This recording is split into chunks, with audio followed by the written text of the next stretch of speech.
والصلاة والسلام على سيد الأنبياء والمرسلين أما بعد فأعوذ بالله من الشيطان الرجيم بسم الله الرحمن الرحيم تلك الرسل فضلنا بعضهم على بعض صدق الله العظيم وليصل وسلم دائما أبدا على حبيبك خير الخلق كلهم محمد سيد الكونين والثقلين والفريقين من قرب ومن عجل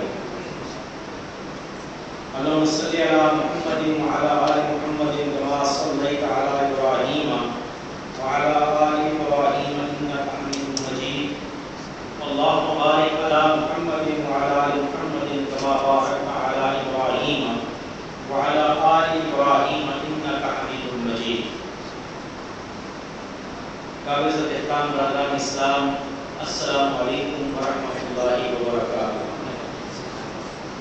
اللہ تبارک و تعالیٰ کی ذات و برکات کا لاکھ لاکھ شکر ہے، اس کی مہربانی اور فضل و احسان ہے کہ آج ہم ایک مرتبہ پھر جمعہ کے اس بابرکت اجتماع میں جمع ہیں. اللہ تعالیٰ سے دعا ہے ہمارا یہاں بیٹھنا بٹھانا سننا سنانا اپنی بارگاہ عالی قبول و منظور فرمائے، اور جو کچھ ہم سنیں اور سنائیں اسے یاد رکھنے، اس پر عمل کرنے اور آگے پہنچانے کی توفیق عطا فرمائے. پچھلے درس میں فردن انبیاء کرام علیہ السلام کی ذات و برکات کے فضائل و مناقب کا ذکر کرنے کا اور سننے کا ہمیں شرف حاصل ہوا. اب آج کی اس مجلس میں انبیاء کرام علیہ السلام کے جامع مناقب کا بیان ہوگا، یعنی جن میں حدیث مبارکہ میں کسی ایک مخصوص نبی یا رسول علیہ السلام کا تذکرہ نہیں ہوگا، بلکہ کئی کا ہوگا یا ان کی اجتماعی خصوصیت کا ہوگا. اس کو جامع مناقب کہا جاتا ہے. اور اس میں ہمارے لیے راہ ہدایت کیا ہے، اس میں ہمارے لیے راہ عمل کیا ہے، اصل چیز وہ ہے. قرآن مجید فرقان حمید میں اللہ تبارک و تعالیٰ نے حالات اور واقعات سابقہ قوموں کے بھی اور 59 یا 60 انبیاء کرام علیہ السلام کے بھی اسی لیے بیان فرمائے تاکہ ہم ان کی سیرت پاک سے ہدایت لیں، رہنمائی لیں اور اپنی اصلاح کریں. میں بار بار اسی طرف توجہ کرتا ہوں. بعض چیزیں ہم بہت چھوٹی اور معمولی سمجھتے ہیں، وہ چھوٹی اور معمولی نہیں ہوتی، وہ فار فیوچر میں مستقبل بعید میں بڑی بن جاتی ہے. صرف ایک حکایت سے آغاز کرتا ہوں. نوشیروان عادل ملک ایران کا بادشاہ تھا، اور کہا یہ جاتا ہے کہ حضور اکرم صلی اللہ علیہ وسلم کی ذات و برکات سے پہلے یہ گزرا ہے کہ اپنے عدل و انصاف کی وجہ سے مشہور تھا. عدل و انصاف میں اگر ہم کوئی چھوٹی سی بات آئے اور یہ جملہ کہہ کہ اس سے کچھ فرق نہیں پڑتا، یہ کہہ کے ہم عدل و انصاف معمولی سا، یعنی میں مثال دے رہا ہوں آپ کو کہ 1/4 یعنی 4 حصے ایک کے کرے اور اس میں سے ایک حصہ اس کے برابر نہیں، اچھا اس سے تو فرق نہیں پڑتا، معمولی چیز ہے، تو یاد رکھیے وہی مستقبل میں بڑا ہو جائے. Nip the evil in the bud. برائی کو جس وقت وہ جڑ پکڑ رہی ہے وہیں سے پکڑی اور ختم کیجیے. جب درخت بن جائے گا پھر آپ سے کاٹا نہیں جائے گا. پانی ہے کسی جگہ سے بہ رہا ہے، رس رہا ہے، چھوٹا سا سراخ ہے، آپ نے کیئر نہیں کی، آہستہ آہستہ وہ بڑھتا چلا جائے گا، آگ اتنا بڑا ہو جائے گا کہ آپ اس کو بند کرنے کے قابل نہیں رہے. تو نوشیروان عادل اپنے مصاحبوں کے ساتھ کہیں شکار کے لیے نکلا، تو وزراء مصاحب درباری اس کے ساتھ تھے.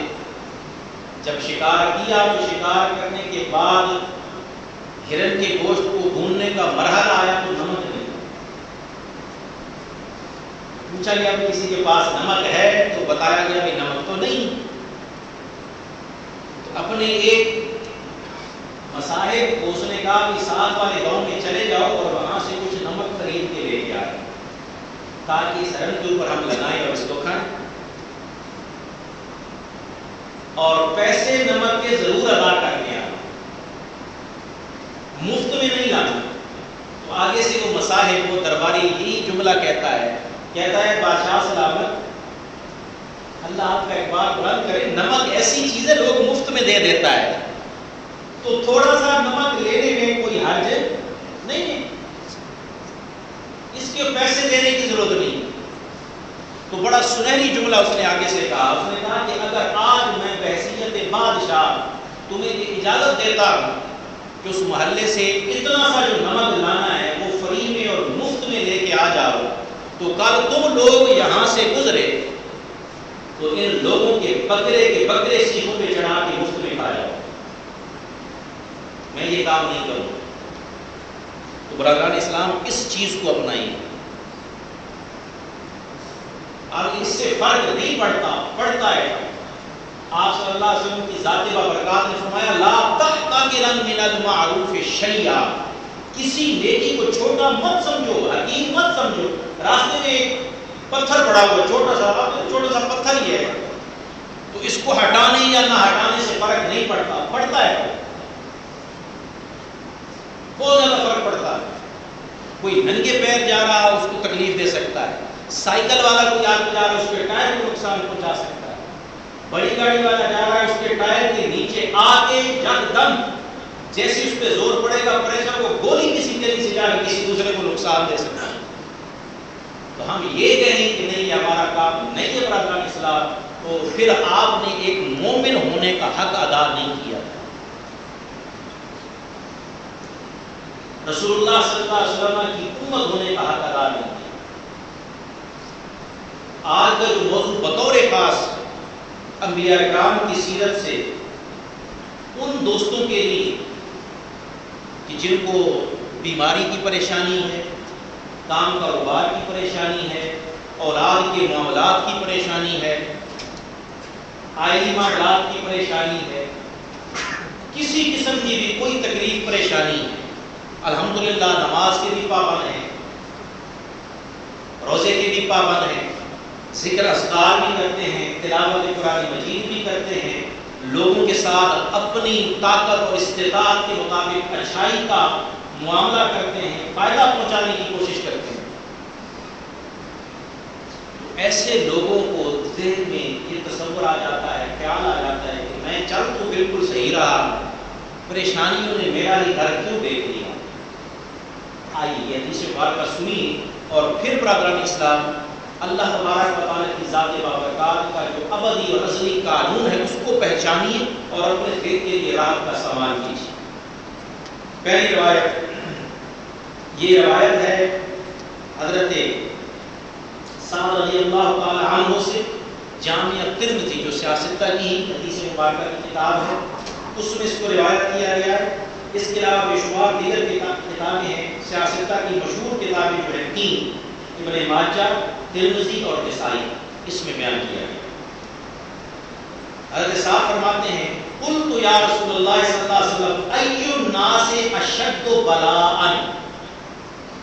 قال الانبیاء ثم الامثل فالامثل فیبتلی الرجل على حسب دینه فإن كان دینه صلبا اشتد بلاؤه وإن كان في دینه رقة ابتلی على حسب دینه فما يبرأ البلاء بالعبد حتى يتركه يمشي على الأرض ما عليه خطيئة. وفي روایت احمد امام احمد بن حنبل کی روایت میں الفاظ تقرین پڑے ان من اشد الناس بلاء الانبیاء ثم الذين يلونهم ثم الذين يلونهم ثم الذين يلونهم. اور حاکم کی روایت میں ہے قال الانبیاء ثم من قال العلماء ثم من قال ثم الصالحون. اب ترجمہ سماعت فرمائیے اور ایک ایک حرف پہ غور فرمائیے۔ حضرت سعد رضی اللہ عنہ نے سوال کیا، یا رسول اللہ صلی اللہ علیہ وسلم ارشاد فرمائیے لوگوں میں سب سے زیادہ سخت آزمائش کس کی ہوتی ہے؟ سخت آزمائش کس کی ہوتی ہے؟ بلا کا لفظ تو آپ نے سنا ہے، مصیبت کے لیے، رنج کے لیے ہم اردو میں بھی استعمال کرتے ہیں، یہ عربی کا لفظ اشد بلاء کا لفظ آیا ہے۔ تو آپ صلی اللہ علیہ وسلم کی ذات بابرکات نے بلا توقف ارشاد فرمایا الانبیاء۔ اب بتائیے، فیصلہ اپنے دل سے لیجیے، سب سے زیادہ شدید ترین دکھ، مصیبت، پریشانی، بیماری، آزمائش میں ڈالے جانے والے کون؟ انبیاء کرام علیہ السلام۔ اب دوسرا جو آپ سوچ رہے ہیں یا ہم جو سوچتے ہیں اس کی طرف توجہ کیجیے، کیا انبیاء سے بڑھ کر کوئی نماز پڑھنے والا اس دنیا میں، اس دھرتی پہ آ سکتا ہے؟ جواب نہیں۔ روزے رکھنے والا آ سکتا ہے؟ جواب نہیں۔ میں پچھلے پورے فضائل میں آپ کو بتا چکا ہوں، عبادات میں انبیاء کا ہم پلہ کوئی نہیں۔ ہماری ساری فرض عبادات ان کے 2 نفل کے برابر بھی نہیں ہو سکتے جس انداز سے وہ پڑھ کے ہوئے۔ براہ راست رابطہ ہے اللہ کی ذات سے۔ رب کے ہم اصول اور ہے، ہم دنیاوی اصول پہ پرکھتے ہیں اس چیز کو، یہ اور ہے۔ وہ یہ دنیا اللہ کے ہاں اس کی کوئی ویلیو نہیں، مسئلہ یہ ہے، قدر و قیمت نہیں ہے۔ حدیث مبارکہ میں پہلے سے عرض کر چکا ہوں، موضوع کی مناسبت سے دوہرا دیتا ہوں۔ آپ صلی اللہ علیہ وآلہ وسلم فداء ابی و امی و نفسی، آپ نے ارشاد فرمایا کہ اگر اللہ تعالیٰ کے ہاں اس دنیا کی ویلیو اور حیثیت مچھر کے پر برابر نہیں ہوتی۔ اب مچھر کے پر کا کوئی وزن ہو سکتا ہے؟ آپ خود سوچیے، خود مچھر کا وزن نہیں ہے، کوئی ویلیو نہیں۔ مچھر کے پر برابر بھی ویلیو ہوتی، اہمیت ہوتی، تو اس دنیا میں رہنے والے کافر کو ایک قطرہ بھی پانی نہ مل پاتا۔ جب ویلیو نہیں ہے، حیثیت نہیں ہے، اس لیے ہر کافر جو اللہ کا انکار کرتا ہے، اعلانیہ شرک کر رہا ہے، رب اس کو بھی نواز دے گا۔ کیوں؟ اس کی ویلیو نہیں، حیثیت، آخرت کی حیثیت ہے عند اللہ۔ وہاں کافر کا کوئی حصہ ہے؟ کوئی حصہ نہیں۔ کوئی مشرک کا حصہ ہے؟ کوئی حصہ نہیں، صرف مومن کا حصہ ہے۔ درجات سارے کے سارے مومنین کے، انبیاء کرام کی۔ اب بات سمجھ میں آ گئی؟ پہلی بات یہ، آگے چلیے برادران اس کا۔ آپ صلی اللہ علیہ وسلم سے پھر انہوں نے عرض کیا، یا رسول اللہ پھر کس کی آزمائش؟ اب جو ارشاد فرمایا وہ قابل غور ہے، اس لیے یہ ایک میں پیمانہ آج بتا رہا تھا، اس پہ پرکھیے اور آپ دیکھیے، آپ کو خود بخود پتہ چل جائے گا اہل حق کون ہے، علماء حق کون ہے، اللہ کے نیک بندے کون۔ آپ صلی اللہ علیہ وسلم کی ذات بابرکات نے فرمایا پھر درجہ بدرجہ مقربین کی آزمائش ہوتی، جو جتنا سیرت میں انبیاء کے قریب ہوتا ہے، جو جتنا روحانی تعلق میں اللہ کے قریب ہوتا ہے، پھر اس کی آزمائش ہوتی۔ اور پھر سنیے بولا، آپ نے فرمایا آدمی کی آزمائش اس کے دین کے مطابق ہوتی ہے۔ بس یوں سمجھ لیں کہ دین ایک سلیبس ہے، دین ایک سلیبس ہے اور آزمائش ایک امتحان ہے۔ جتنا سلیبس آپ کے پاس ہے اتنی آزمائش رب نے آپ کو دے دی۔ ایک بک ہے، مثال دے رہا ہوں سمجھانے کے لیے، اس بک کے 20 چیپٹر ہیں، 20 چیپٹر میں سے آپ کو کہا گیا کہ آپ پہلے 5 چیپٹر تیار کر کے آئیے، ہم اس کا امتحان لیں گے۔ دوسرے کو کہا گیا آپ پہلے 7 کر کے آئیے، تیسرے کو کہہ دیا گیا 10 کر کے آئیے، چوتھے کو کہہ دیا 15 کر کے آئیے، پانچویں کو کہہ دیا 18 کر کے، چھٹے کو کہہ دیا آپ 20 کے 20 مکمل۔ اب آپ خود بتائیے سب سے مشکل آزمائش کس کی ہوئی؟ 20 والی۔ اب ایمان کا لیول بتائیے، میرا اور آپ کا ایمان کہاں کھڑا ہے؟ پھر اللہ کے نیک اور صالح بندوں کے ایمان کا معیار کیا ہے؟ پھر اولیاء و صلحاء جن کی آج دنیا معتقد ہے، نام لیتی ہے، ان کے نام پہ صدقات اور خیرات دیتی ہے، ان کی ایمان کا مقام کیا ہے؟ اور پھر خود سوچئے سب کے سردار سیدنا غوث الاعظم کا مقام کیا ہے، پھر صحابہ اکرام کا مقام کیا ہے، پھر صحابہ اکرام میں اصحاب بدر کا مقام کیا ہے، انہوں نے اصحاب اربعہ کا خلفاء راشدین کا کیا مقام ہے، پھر اہل بیت کا کیا مقام ہے، پھر انبیاء کی طرف جائیے، پھر رسول کی طرف جائیے، پھر سرکار دو عالم صلی اللہ علیہ وسلم۔ اب آپ دل سے بتائیے سب سے زیادہ ایمان کا سلیبس کس کے پاس ہوا؟ حضور صلی اللہ علیہ وسلم کے پاس۔ آزمائش سب سے زیادہ کس کی ہوئی؟ تو کوئی اگر آپ کا دماغ خراب کرتا ہے، اللہ معاف کرے، اور ایسے ایسے جملے بولتا ہے، یہ اسے کہیں گے آپ کو تو نہ اسلام کی الف کا پتہ ہے، نہ دین کی الف بے کا پتہ ہے۔ عند اللہ دنیا کی کوئی وقت نہیں، حیثیت نہیں، دنیا میں سب سے زیادہ آزمائش برادران اسلام مطالعہ کر لیجیے، پڑھ لیجیے، جتنی میرے آقا مولا جناب محمد مصطفیٰ صلی اللہ علیہ وسلم اپنی ظاہری حیات مبارکہ میں پریشانیاں دیکھی، آزمائش کسی نے نہیں دیکھی، اور تو اور آپ کی آل پاک نے جو آزمائشیں دیکھی اور آج تک دیکھ رہی ہے، کسی نے نہیں دیکھی۔ کاش ہم مطالعہ کریں دین کا اور پڑھیں، اور پھر دیکھیں کہ اگر آپ کو آزمائش آج سے، بس یہ میری درد دل کے ساتھ گزارش ہے، کوئی تکلیف آتی ہے اس پہ شکر ادا کریں۔ یہ میں آج ایک الحمدللہ میں بھی کروں گا کہ مولا نے تکلیف دی، اس کا مطلب ہے میرے اندر ایمان کا سلیبس ہے، اور یہ میرے رب کا وعدہ ہے، لا یکلف اللہ نفسا الا وسعها۔ آپ کو وہی تکلیف دے گا جو آپ برداشت کر سکتے، جو نہیں کر سکتے وہ نہیں دے گا۔ ادھر سے میں دعا کر رہا ہوں جمعہ کی اجتماع میں، ہر درس قرآن میں، ہر درس حدیث میں، مولا ہمیں ایمان کی مضبوطی عطا فرما، ہمیں ایمان کامل عطا فرما۔ آپ میرے سب بھائی آمین کہیں، اور جب پیپر کی باری آئے تو ہم کہیں گے تو اللہ سلیبس دے دیا مولا، ہم کیسے طالب علم ہوئے، راہ ہدایت کے کیسے چاہنے والے ہو، درجہ بدرجہ دین کے مطابق ہوتی ہے۔ اگر دین میں مضبوط ہو تو آزمائش سخت ہوتی ہے۔ خود سوچئے، اللہ کا نبی لوگوں کو ہدایت کی تعلیم دے رہا ہے، لوگ مخالف ہو گئے ہیں، جان بچانا جو فرض ہے، اب اللہ کی طرف سے دیکھیے، اللہ کی مخلوق ایک درخت ہے، اس کی کھو ہے اندر، اس کھو میں اللہ کا نبی جا کے پناہ لیتا ہے، چادر کا کونا تھوڑا سا باہر رہ جاتا ہے، منکرین کو پتہ چل جاتا ہے اس درخت کے اندر پناہ لی ہے، وہ درخت کو ہی آگے سے چیر دیتے، کاٹ دیتے، اللہ کا نبی کا جسم کٹ جاتا ہے۔ اللہ معاف کرے، اللہ معاف، کوئی کہے کہ اللہ نے اپنے نبی کو بچایا ہی نہیں، اس نبی کی سوچ کی طرف تو میں لے جانا چاہتا ہی نہیں آپ۔ اور خدا کے لیے اگر سوشل میڈیا پہ کوئی ایسی بات آپ کو نظر آئے جس میں تنقید کا پہلو آ رہا ہے، نہ اس کو سنیے، نہ اس کو شیئر کیجیے، نہ تذکرہ کیجیے، اس میں آپ مددگار بن جائیں گے۔ اور ہماری ایک نفسیات ہے، نیچر ہے، سوچ ہے، کوئی غلط ویب سائٹ آ گیا جی خبردار جی اس کو نہیں، آپ اسی کو تو پھیلا رہے، مجھے پتہ نہیں ہے چیز کا، میں نے وہ دیکھی ہی نہیں۔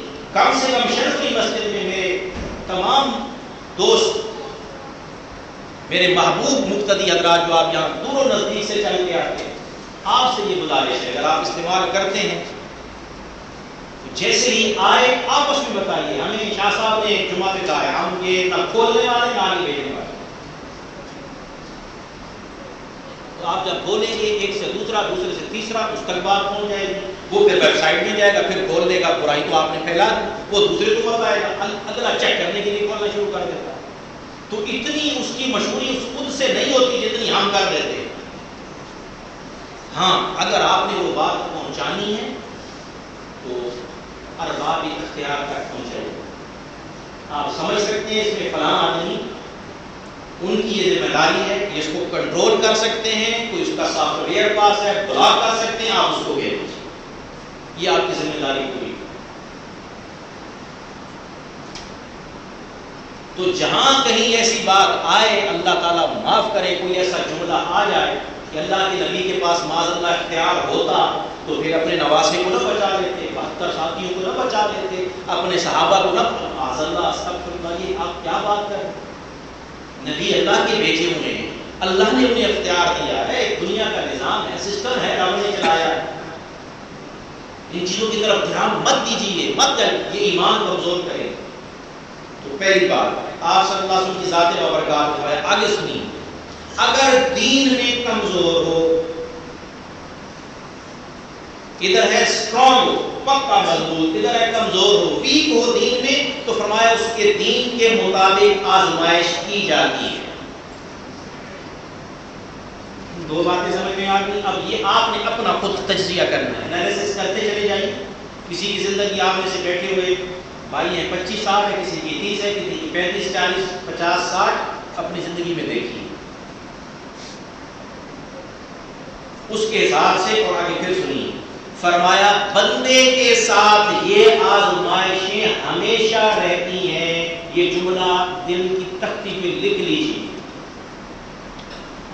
بندے کے ساتھ یہ آزمائشیں ہمیشہ رہتی ہیں، کنٹینیوسلی لائف کے ساتھ رہتی ہیں۔ حدیث مبارک کے الفاظ ہیں فما یبرح البلاء بالحق، کنٹینیوٹی، مسلسل رہتی ہیں زندگی میں۔ اچھا، یہ جب رہتی ہیں اب اس کا اجر دیکھیے، اور اجر کہاں ملے گا؟ میں نے آپ کو بتایا آخرت عند اللہ۔ فرمایا یہاں تک کہ وہ پھر بندہ مومن زمین پر اس طرح سے چلتا ہے کہ اس کے کھاتے میں کوئی گناہ باقی نہیں رہتا، نیکیاں ہی نیکیاں رہتی ہیں، اور اللہ کو ہی چاہیے، اللہ کو ہی چاہیے الصالحات۔ اب فیصلہ آپ کے اوپر ہے، اگر آپ آزمائشوں سے بچے ہوئے ہیں، یا آپ دیکھتے ہیں کوئی آدمی ہے بالکل دینداری کا لبادہ اوڑے ہوئے لیکن آزمائش سے بچا ہوا ہے، آپ سمجھ لیں کہ یہ لبادہ ہی ہے۔ آزمائش اگر نہیں آ رہی تو پھر دین کی کمزوری ہے۔ یہ حدیث مبارکہ صحیح حدیث مبارکہ عرض کر رہا ہوں، سیاست کی حدیث مبارکہ عرض کر رہا ہوں برادران اسلام۔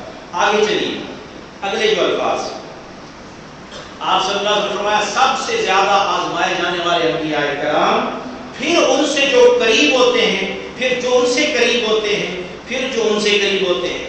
اور اگلی حدیث مبارکہ میں اس کی وضاحت فرما دی کہ کون قریب ہوتا ہے۔ فرمایا انبیاء کرام کے قریب ہوتے ہیں علماء، علماء قریب ہوتے ہیں۔ کیوں؟ وہ نہ صرف خود دین سیکھتے ہیں، دوسروں کو سکھاتے ہیں، نہ صرف خود عمل کرتے ہیں، دوسروں کو عمل کی ترغیب دیتے ہیں۔ دین اسلام کی تبلیغ و اشاعت کا وہ کام جو اللہ تعالیٰ نے انبیاء کرام کے ذمہ لگایا، اس سنت کو ادا کرتے ہیں، تو پھر قریب ہوئے سیرت کے حساب سے۔ اور تیسرا آپ نے فرمایا صالحین، اللہ تعالیٰ کے نیک بندے اولیاء کرام۔ اب کچھ سینے میں ٹھنڈ پڑی ہے کہ نہیں پڑی؟ اب کسی کو تکلیف ہے، پریشانی ہے، میں نے عرض کر دیا، کام کی ہے، کاروبار کی ہے، بیوی کی ہے، بچے کی ہے، مال اولاد والدین، کوئی بھی پریشانی دکھ مصیبت تکلیف آئی ہے، یا اللہ تعالیٰ لاکھ لاکھ شکر ہے مجھے ایمان والوں میں شامل کیا ہوا ہے، اس تکلیف پہ مجھے صبر عطا فرمایا، میں تیرا شکر ادا کرتا ہوں۔ ہاں بڑی امپورٹنٹ بات، خود سے آزمائش مانگنی نہیں، یہ کبھی بھی زبان سے جملہ نہیں نکالنا، ہمیشہ کیا مانگنی ہے؟ اللہ کی رحمت مانگنی۔ بولیے کیا مانگنا ہے اللہ سے؟ رحمت، آزمائش نہیں مانگنی۔ وہ دے تو شکوہ نہیں، وہ دے تو شکوہ نہیں، صبر کرنا ہے۔ لیکن آزمائش نہیں آ رہی، خود سے مانگنی نہیں۔ ہو سکتا ہے دیکھیں نا، وہ رب تعالیٰ ہے، ہو سکتا ہے آپ کو ان میں اس نے شامل کیا ہو کہ چلو اس کو میں بغیر حساب کتاب کے جنت میں بھیجنے والا ہوں، ایک وہ طبقہ بھی تو ہے نا، اس لیے پھر وہ دعا مانگی، یا اللہ مجھے ان میں شامل فرما جو بغیر حساب کتاب جنت میں جانے والا، بلکہ کھلے دل سے دعا مانگی تو مولا سرکار کی ساری امت کو بغیر حساب کتاب جنت میں داخل کروا، تیرے خزانے میں کون سی کمی آئی؟ تو کھلے دل کے ساتھ وسعت کے ساتھ رب سے مانگا کیجیے۔ ایک رب ہی تو ہے جس سے مانگنے میں کوئی شرم اور جھجک نہیں، ہنس کے مانگے یا رو کے مانگے، سب میں بیٹھ کے مانگے یا تنہائی میں مانگے، یہ تو ایک تعلق ہے بندے کا اپنے رب کے ساتھ۔ آگے چلیے برادران اسلام، اگلی جو حدیث مبارکہ ہے وہ معراج کے حوالے سے ریلیٹڈ ہے. اس پہ پورا میرا بیان پچھلا جو معراج شریف کا بیان ہے اسی حوالے سے دیدار الہی کے حوالے سے، یعنی حضور نبی اکرم صلی اللہ علیہ وسلم کی ذات بابرکات کو اللہ تبارک و تعالیٰ نے اپنے دیدار سے مشرف فرمایا. یہ روایت ترمذی اور حاکم کی ہے اور حضرت کعب سے روایت ہے. یہ فرماتے ہیں ان اللہ قسم رؤیتہ و کلامہ بین محمد و موسیٰ علیہ السلام فکلم موسیٰ مرتين ورآہ محمد مرتين. رواہ ترمذی. ترمذی نے اس کو روایت کیا. آپ صلی اللہ علیہ وسلم کی ذات بابرکات کے بارے میں بے شک اللہ نے اپنی رؤیت یعنی دیدار کو اور اپنے کلام کو حضور نبی اکرم صلی اللہ علیہ وسلم اور حضرت موسیٰ علیہ السلام کے درمیان تقسیم فرمایا. یعنی حضرت موسیٰ علیہ السلام کے ساتھ اللہ نے 2 مرتبہ طور پر کلام فرمایا، براہ راست بغیر کسی فرشتے کے براہ راست کلام فرمایا. اور حضور نبی اکرم صلی اللہ علیہ وسلم کو اللہ تعالیٰ نے 2 مرتبہ اپنے دیدار سے مشرف فرمایا، اپنا دیدار عطا فرمایا. تو ہمارا تو یہ عقیدہ ہے کہ آپ صلی اللہ علیہ وسلم معراج کی رات گئے، اللہ تعالیٰ نے اسی لیے بلایا کہ آپ اللہ تعالیٰ کا دیدار کر سکیں. تو ظاہر ہے جب دیدار اور ملاقات ہوئی تو پھر کلام بھی ہوا ہوگا، اور وہ کلام آپ کو پتہ ہے ہم پڑھتے ہیں التحیات للہ والصلوات والطیبات، اس میں سے وہ ہے جو ہمارے لیے حصہ دیا گیا. باقی کیا راز و نیاز کی باتیں ہوئی وہ اللہ تبارک و تعالیٰ قرآن مجید میں فرماتا ہے کہ وہ جو بھی کلام ہوا فَأَوْحَىٰ إِلَىٰ عَبْدِهِ مَا أَوْحَىٰ، پھر میں نے اپنے بندہ خاص سے جو باتیں کی وہ میں نے کی، وہ میں جانتا ہوں جب میرا بندہ خاص کرنا. تو انشاءاللہ میں کوشش کروں گا اس معراج النبی صلی اللہ علیہ وسلم پر جو کچھ روایات ایسی ہیں کہ وہاں جو حضور صلی اللہ علیہ وسلم اللہ تعالیٰ سے کلام فرمائے جو روایات میں موجود ہیں وہ آپ کی خدمت میں پیش کروں. تو یہ آپ صلی اللہ علیہ وسلم کی شان ہے اور عظمت ہے. آگے چلیے برادران اسلام، اگلی حدیث مبارکہ. یہ انبیاء کرام علیہ السلام کی چونکہ جامع مناقب ہیں اس حوالے سے حضرت ابو ذر رضی اللہ تعالیٰ سے یہ طویل روایت ہے. وہ کہتے ہیں کہ میں نے عرض کیا یا رسول اللہ انبیاء کرام کی تعداد کتنی؟ یہ ابن حبان نے، ابو نعیم نے، ابن عساکر نے اس حدیث کو بیان کیا. تو آپ صلی اللہ علیہ وسلم کی ذات بابرکات نے فرمایا 1,20,000. بعض روایات میں کتنا 1,24,000. تو یہ کم و بیش ہو سکتا ہے، بعض اوقات بتانے والے سے نسیان ہو سکتا ہے. میں نے عرض کیا یا رسول اللہ اس میں سے رسول کتنے ہیں؟ ٹوٹل انبیاء کرام 1,20,000 یا 24,000 کم و بیش. رسول کتنے؟ آپ نے فرمایا 313 کا جمع رفیع. 313 یعنی صاحب کتاب نبی، اس کو ہم رسول کہتے ہیں. میں نے عرض کیا یا رسول اللہ سب سے پہلے نبی کون؟ آپ نے فرمایا حضرت آدم. میں نے عرض کیا یا رسول اللہ کیا وہ نبی مرسل ہیں؟ آپ نے فرمایا ہاں. اللہ تعالیٰ نے اپنے دست قدرت سے پیدا فرمایا، انہوں نے اپنی روح پھونکی اور اس سے پہلے ان سے کلام فرمایا. پھر آپ صلی اللہ علیہ وسلم نے فرمایا اے ابا ذر 4 نبی سریانی تھے، سریانی زبان بولنے والے، حضرت آدم علیہ السلام، حضرت شیش علیہ السلام، حضرت ادریس علیہ السلام. اور پھر آپ نے وضاحت فرمایا کہ ادریس علیہ السلام وہ پہلے نبی ہیں جنہوں نے قلم کے ساتھ لکھا. قلم کی ایجاد، سیاہی کی انک کی ایجاد، یہ اللہ کے نبی حضرت ادریس علیہ السلام قلم کے ساتھ پہلے نبی ہیں جو لکھنے والے ہیں. اس کا مطلب یہ ہوا اس سے پہلے انبیاء کرام نے کبھی بھی ہاتھ کے ساتھ لکھا نہیں، یہ پہلے نبی ہے. تو کسی نبی کا ہاتھ سے لکھنا ثابت نہ ہونا، معاذ اللہ ثم معاذ اللہ، اس کے لا علم ہونے کی یا لکھنا نہ جاننا اس چیز کی دلیل نہیں. آگے چلیے. اور آپ نے فرمایا چوتھے نوح علیہ السلام، یہ سریانی نبی ہیں. پھر آپ صلی اللہ علیہ وسلم نے فرمایا کہ 4 نبی عربی ہیں، 4 نبی عربی ہیں. حضرت ہود علیہ السلام، حضرت شعیب علیہ السلام، حضرت صالح علیہ السلام اور تمہارے نبی محمد مصطفیٰ صلی اللہ علیہ وسلم.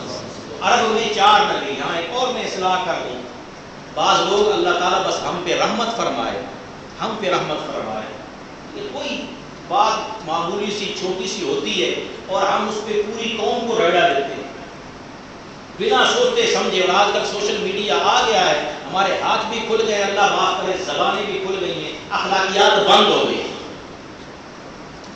کوئی مورالٹی لیول رہا ہی نہیں۔ ایک آدمی غلط کام کر رہا ہے، نیچے جس نے تبصرہ کیا ہوا ہے اس نے ماں بہن کے اللہ معاف کرے وہ گالیاں لکھ دی ہیں کہ اس نے اتنا غلط کام نہیں کیا جتنی گالیاں لکھ دی ہیں۔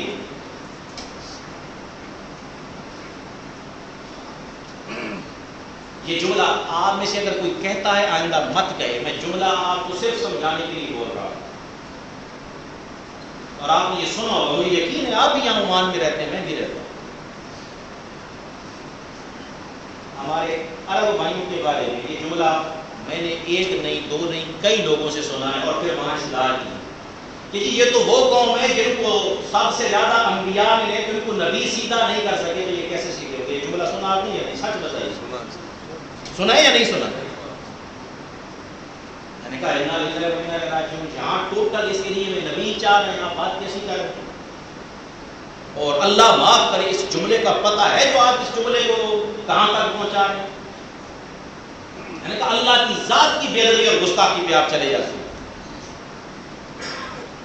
اللہ کے انبیاء کی بے ادبی اور گستاخی میں چلے جاتے ہیں۔ اللہ نے نبی بھیجے، اس کے باوجود معاذ اللہ ثم معاذ اللہ نبیوں میں یہ اہلیت ہی نہیں تھی کہ ہدایت دے دیتے، ان کو ٹھیک کر سکتے، اور معاذ اللہ اللہ نے کیسے نبی بھیجے کہ جو ٹھیک ہی نہ کر سکے۔ اب میں نے کہا سمجھ میں آئی،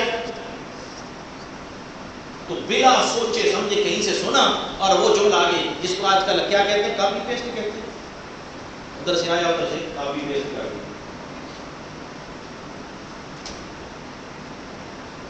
برادران اسلام، خدا کے لیے ایسا مت ہو، اپنی اصلاح کریں، آپ دوسرے کے ذمہ دار نہیں ہیں۔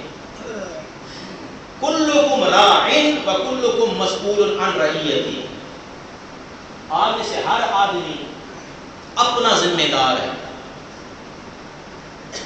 اور جو آپ کی ڈیوٹی ہے اس کی نگرانی میں، آپ کی نگرانی میں جو آتے ہیں ان کے بھی آپ ذمہ دار ہیں۔ آپ سے اللہ پوچھے گا، آپ شوہر تھے، بیوی کے بارے میں آپ سے پوچھے گا، آپ باپ تھے، اولاد کے بارے میں پوچھے گا، میں نے ذمہ داری دی کیسی؟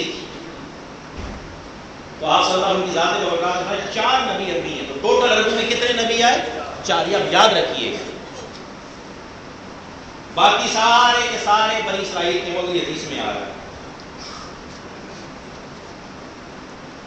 وہ بات میں بار بار کہتا ہوں، اللہ تعالیٰ کے دیے ہوئے فضل پہ، اس کی رحمت کو، اس کا شکر ضرور ادا کیجیے، غرور تکبر کی طرف مت جائیے۔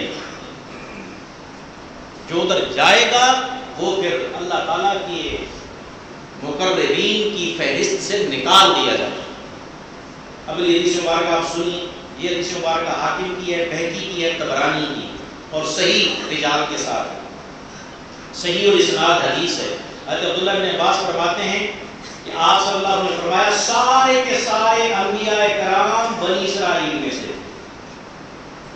سارے کے سارے سوائے 10 کے، اندازہ لگائیں 1,24,000 میں سے 10 کو ایک طرف کیجئے، باقی سارے کدھر ہیں؟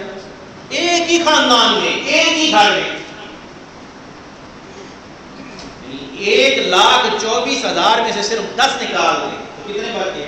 1,23,990۔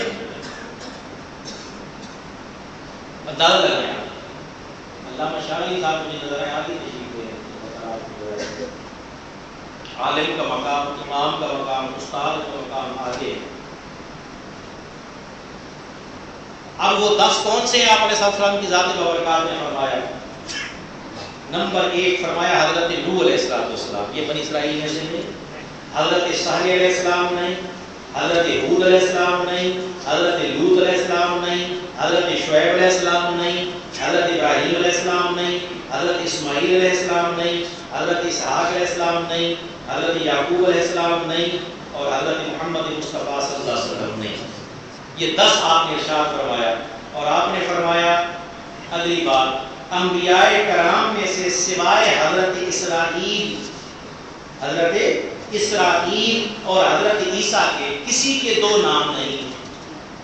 فرمایا پس اسرائیل کا دوسرا نام یعقوب ہے اور عیسیٰ علیہ السلام کا دوسرا نام مسیح ہے۔ تو یہ مسیح علیہ السلام قرآن میں ذکر ہے، باقاعدہ نام، آپ اندازہ لگائیے تو اب رب کی کرم نوازی دیکھیے، ایک ہی گھر کو، خاندان کو اتنا نوازا کہ حضرت عیسیٰ علیہ السلام کی ذات بابرکات تک سارے کے سارے انبیاء کا 10 کو نکال کے سب ایک بنی اسرائیل میں، اس کا نتیجہ کیا نکلا؟ وہ غرور اور تکبر میں قوم مبتلا ہو، اور یہ عقیدہ خود سے گھڑ لیا، ذہن میں بٹھا لیا کہ اب ہمارے علاوہ کسی کو نبوت مل ہی نہیں سکتی۔ یہ ذہن میں رکھیں، اور خود کو وہ کہنے لگ گئے، معاذ اللہ، قرآن کہتا ہے، میرا بھی وہ موضوع نہیں ہے، خود کو کہنے لگے ہم تو اللہ کے بیٹے ہیں، ابناء اللہ۔ یہ ساری نبوت ادھر ہی آ رہی، غرور کے اندر مبتلا ہوئے، تکبر کے اندر مبتلا ہوئے۔ سرکار دو عالم صلی اللہ علیہ وسلم نے اعلان نبوت فرمایا، آپ بنی اسرائیل سے نہیں تھے، انکار کیا، انہیں کی کتابوں میں لکھا ہوا، ان پہ نازل ہونے والی تورات و انجیل میں لکھا ہوا، زبور میں لکھا ہوا ہے، سارے کا سارا موجود، حضور کی صفات موجود ہیں صلی اللہ علیہ وآلہ وسلم، آپ کے صحابہ کی صفات موجود ہیں رضوان اللہ تعالی علیہ مجمعین، آپ صلی اللہ علیہ وسلم کی ذات و برکات کا پورا حلیہ مبارک موجود، آپ کی زندگی کے حیات مبارکہ کے سفر مبارک کا ذکر موجود ہے، خاندان کا ذکر موجود ہے، یہاں تک کہ میں عرض کر چکا ہوں سیرت کے ذکر میں بعض جگہ پر تو حضور نبی اکرم صلی اللہ علیہ وسلم کی باقاعدہ تصویر بھی، فوٹو بھی موجود ہوتی ہے ان لوگوں کے پاس، اس کے باوجود کہنے لگے یہ وہ نبی نہیں ہے، انکار کر دیا۔ کیوں کر دیا؟ اس غرور کی وجہ سے، تکبر کی وجہ سے کہ یہ بنی اسرائیل سے نبوت ادھر جا ہی نہیں سکتی۔ خدا کے لیے اللہ نے اگر آپ کو کوئی رحمت عطا کی ہوئی ہے، کوئی فضل فرمایا ہوا ہے، کوئی چیز ودیعت کر دی ہے، چاہے وہ آپ کا خاندان ہے، چاہے عہدہ ہے، چاہے مال ہے، دولت ہے، کبھی اس پہ اترائیے نہیں، غرور تکبر مت کیجئے، صرف اور صرف شکر کا طریقہ اپنائیں۔ آگے چلیے اگلی حدیث مبارکہ، آپ صلی اللہ علیہ وسلم کی ذات بابرکات، یہ بڑی امپورٹنٹ بات ہے، بار بار یہاں پر اکثر میرے دوست وہ آتے ہیں جو لیبر طبقہ ہے، بہت زیادہ کمانے والے نہیں آتے، تو انشاءاللہ میں عید پہ میرے ذہن میں ہے کہ عید پہ میں مزید فضائل بیان کروں گا، مسجد کی تعمیر، اس حوالے سے ہم اہل سنت و جماعت کے لوگ بہت ہی سست ہیں، بہت سست ہیں، اور یہ آپ گواہ ہوں گے، انڈیا، پاکستان، بنگلہ دیش میں دیکھیے سب سے زیادہ ٹائم لے کر بننے والی مساجد ہماری ہیں، چندہ مان کے بیچارے تھک جاتے ہیں، لیکن ہماری ادھر توجہ نہیں کرتے۔ وہ میں فضیلت بیان کروں گا، ابھی صرف ایک فضیلت چونکہ حدیث میں آئی ہے، اللہ کا گھر تعمیر کرنا، کس کی سنت وہ سنی۔ حضرت ابراہیم علیہ السلام تشریف لائے، جب حضرت اسماعیل علیہ السلام کے پاس جہاں کو مکہ شریف میں چھوڑ گئے تھے، تو آب زمزم کے پار وہ اپنے گھر کی مرمت کر رہے تھے۔ حضرت اسماعیل علیہ السلام اپنے گھر کی مرمت کر رہے تھے، اپنا گھر بنا رہے تھے۔ جب دیکھا تو سلام کرامی اس کی آپ کا بیٹے، مجھے تمہارے رب نے بیت اللہ کی تعمیر کا حکم دیا، یہ بیت اسماعیل اپنا گھر تو بنا رہا ہے، اللہ نے مجھے حکم دیا کہ اس کا گھر بنائے۔ حضرت اسماعیل علیہ السلام نے فوری طور پہ عرض کیا، آپ اپنے رب کے حکم کی اطاعت کیجیے، اے ابا جان آپ اطاعت کیجیے۔ حضرت ابراہیم علیہ السلام نے فرمایا پھر تم اس کام میں میری مدد کرو۔ راوی بیان کرتے ہیں کہ حضرت اسماعیل علیہ السلام آپ کے ساتھ کھڑے ہوئے، سو حضرت ابراہیم علیہ السلام گھر بناتے جاتے تھے، حضرت اسماعیل آپ کو پتھر پکڑاتے جاتے تھے، اور دونوں یہ کہتے جاتے تھے، آگے کہتے کیا تھے وہ بھی دیکھیے، کہتے تھے ربنا تقبل منا انک انت السمیع العلیم، مولا یہ جو خدمت ہم کر رہے ہیں، یہ تیرے گھر بنانے کی جو تو نے ہمیں خدمت عطا کی، شرف عطا کیا ہے، اس کو قبول فرما لے، بے شک تو سننے والا بھی ہے اور جاننے والا بھی۔ تو برادران اسلام، اللہ کا گھر تعمیر کرانا یہ خود کس کا حکم؟ اللہ کا حکم، اور اس کے گھر کو تعمیر کرنا انبیاء کی سنت، اور وہ بھی حضرت ابراہیم علیہ السلام کی ذات بابرکات، حضرت اسماعیل علیہ السلام کی ذات بابرکات، خود ہمارے نبی محمد مصطفیٰ صلی اللہ علیہ وسلم سنت۔ یہ عمل اللہ کو بڑا محبوب ہے، تو آپ جہاں کہیں مسجد کو بنتا دیکھیے، جتنا ہو سکتا ہے اس سے بھی زیادہ اس میں حصہ ڈالیے. اس سے بڑھ کے فخر کیا ہے کہ آپ تک اللہ کے سامنے حاضر ہوں تو کہ مولا میں نے اپنی طاقت کے مطابق تیرا گھر بنانے میں حصہ ڈالا تھا, چلو ایک مصلی کا حصہ ڈال دیا. تو اس کے لیے آپ کا کوئی اربوں خربوں کا مالک ہونا ضروری نہیں. جتنی آپ کی وسعت ہے اتنا اللہ تبارک و تعالیٰ ہم سب کو یہ توفیق عطا فرمائے. اور میں سب کے لیے دعا کروں گا کہ جتنے آج کے اجتماع ہیں اللہ ہر ایک کو اکیلے تنہا ایک مکمل مسجد اس دنیا میں بنانے کی توفیق عطا فرمائے. رب کی وسعت ہے وہ جس کو چاہے دے دے. پچھلے جمعہ میں ایک دوست یہاں قرآن مجید پڑھ رہے تھے, میں نے ان کو منع کیا کہ جب بیان ہو رہا ہو قرآن کا حدیث کا تو قرآن مجید نہیں پڑھتے. پھر جمعے کے بعد وہ آ گئے, انہوں نے کہا کہ جی اس سے کوئی منع نہیں ہے پڑھتے. تو شرعی مسئلہ میں آپ کو بتا دوں. پہلی بات یہ قرآن مجید کا پڑھنا, مسجد میں آ کر تلاوت کرنا یہ ایک نفلی عمل ہے, ثواب کا کام. لیکن دین کا علم حاصل کرنا یہ فرض ہے. حضور صلی اللہ علیہ وسلم نے فرمایا طلب العلم فریضۃ علی کل مسلم, ہر مسلمان پہ فرض ہے. اب میں آپ کو دین سکھا رہا ہوں, آپ کو بیٹھ کے چاہے تسبیح پھیریں گے وظیفہ آپ کی طرف ادھر جائے گی, تو آپ نے فریضے کو ترک کر دیا, آپ نفل کی طرف چلے. مسجد نبوی میں 2 مجلسیں ہو رہی ہیں, ایک ذکر ہو رہا تھا اور ایک بیٹھ کر دین کے مسائل سمجھے جا رہے. آپ صلی اللہ علیہ وسلم تشریف لائے, صحابہ 2 ٹولیوں میں بیٹھے ہوئے, تو آپ نے دونوں کی تعریف فرمائی, دیکھا خوش ہوئے, آپ نے کہا دونوں بہت اچھا کام کر رہے ہیں, لیکن میں مجلس علم میں جا کے بیٹھوں گا. کیوں؟ ذکر والے صرف اپنا پیدا کر رہے ہیں اور علم والے دوسروں کا پیدا کر رہے ہیں.